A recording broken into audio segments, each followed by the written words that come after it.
नमस्कार विद्यार्थी मित्रों, अपने इकोनॉमिक्स में दूसरा पार्ट का वीडियो अपना छोटा सा होगा, मांग फलन के बारे में है। ये छोटा सा प्रश्न परीक्षा में 2 या 3 नंबर में आपको पूछा जाता है। इसको थोड़ा हम व्यवस्थित समझने का प्रयास करते हैं। तो यहाँ पर देखिए, मांग का फलन यानी डिमांड फंक्शन क्या है, तो इसकी व्याख्या समझिए जरा। 2 या 2 से अधिक परिबलों के बीच कारण और असर के बीच संबंध को मांग फलन कहते हैं। अच्छी तरह व्याख्या आप देखिए, तो यहाँ पर 2 या 2 से अधिक परिबल और उनके बीच में कौन सा संबंध है? कारण और असर के बीच के संबंध को मांग का फलन कहते हैं। तो आपको यहाँ सबसे महत्वपूर्ण चीज ध्यान रखना है, कारण और असर। ये 2 चीज आपको समझ में आना चाहिए। तो मैं आपको समझाता हूं कि कारण और असर क्या है। तो हमने इस चैप्टर में पढ़ा है या हमने शुरू में देखा है कि वस्तु की कीमत वस्तु की मांग पर असर करती है। तो वस्तु की कीमत वस्तु की मांग पर असर करती है, इसलिए वस्तु की कीमत कारण है, बराबर, कि वो घटेगी बढ़ेगी, वो कारण बनेगी, और उसकी असर किस पर होगी? मांग पर होगी। तो आपको समझ में आ गया, 2 या 2 से अधिक परिबल कौन है? कीमत और मांग। इससे अधिक भी परिबल है, दूसरे भी परिबल हैं, तो अपने 2 या 2 से अधिक में ले रहे हैं, तो कीमत और मांग। और कैसा संबंध उनके बीच में? कारण और असर। तो कीमत जो है वो कारण असर है, और उसके बाद मांग जो है वो असर है, कारण और असर। इस तरह संबंध दर्शाने वाले संबंध को मांग फलन कहते हैं। अब आपको ये व्याख्या क्लियर हो गई होगी। अब आगे फलन की परिभाषा देख लीजिए जरा। इसमें लिखा है कि मांग फलन वस्तु या सेवा की मांग और उसको प्रभावित करने वाले परिबलों के बीच। प्रभावित करने वाले परिबल कौन है? कीमत है, कीमत के अलावा अन्य तत्व हैं, बराबर। तो ये परिबलों के बीच कौन सा संबंध यहाँ पर है? कार्य कारण संबंध प्रस्तुत करता है फलन में।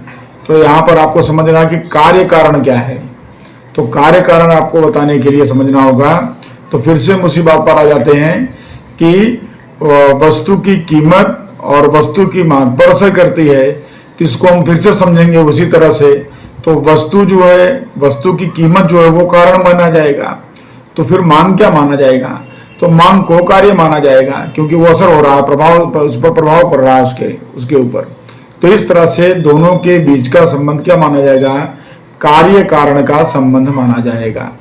तो इस तरह से आपको फलन की ये इसकी व्याख्या हुई और इसका फलन किस तरह से बनता है। तो आपको परीक्षा में जैसे 2 नंबर में है तो आपको इसकी खाली व्याख्या देनी पड़ेगी, और आपको अगर समझाना है तो अब इसी को गणित की दृष्टि से भी हम समझा सकते हैं। तो गणित की दृष्टि से आपको ध्यान रखना है कि dx = f, यहाँ पर लिखना, फंक्शन लिखना है, और वहां पर px, py, t, y, u। अब ये सब क्या है? अब ये जो आपको ब्रैकेट में दिख रहे हैं फंक्शन के अंदर, ये सभी मांग को प्रभावित करने वाले तत्व हैं। उनको संज्ञा के रूप में लिख दिया गया है बस, या उनके लिए एक संज्ञा बना दी गई है और उसी आधार पर उसको समझाने का प्रयास किया गया है।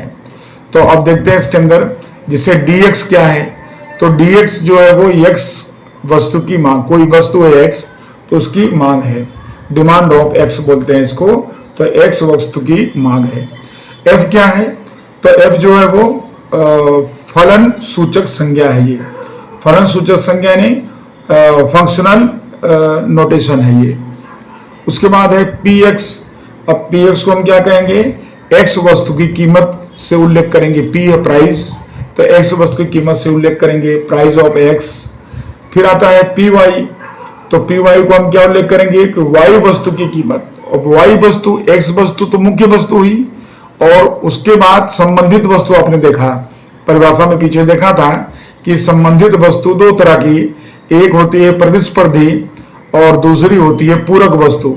तो ऐसी संबंधित वस्तु की कीमत जो है उसके लिए आपको यूज करना है py, price of related goods, उससे संबंधित जो वस्तुएं हैं वो। फिर आता है पीई। पीई को हम क्या कहेंगे? तो भविष्य की कीमत की अटकलें, जो अपने देखते हैं कि मांग पर प्रभाव करता है, तो वो भविष्य में कीमत का अनुमान, यानी एक्सपेक्टेशंस रिगार्डिंग फ्यूचर प्राइसेस, यानी भविष्य की कीमतों की मांग। उसके बाद आता है टी। टी को हम क्या समझेंगे? ग्राहक की रुचि और ग्राहक की पसंद की, कस्टमर्स टेस्ट एंड प्रेफरेंसेस, उनका प्रेफरेंस क्या है, पसंदगी क्या है, और उनकी रुचि क्या है, इंटरेस्ट क्या है, तो उसको हम टी से यहाँ पर संबोधित करेंगे, समझेंगे। उसके बाद आता है वाई। वाई का क्या अर्थ यहाँ पर लिया जाएगा? तो ग्राहक की आय, कस्टमर्स इनकम। तो यहाँ पर ग्राहक की आय के लिए हम वाई शब्द का उल्लेख किया जाएगा। और उसके बाद है यू।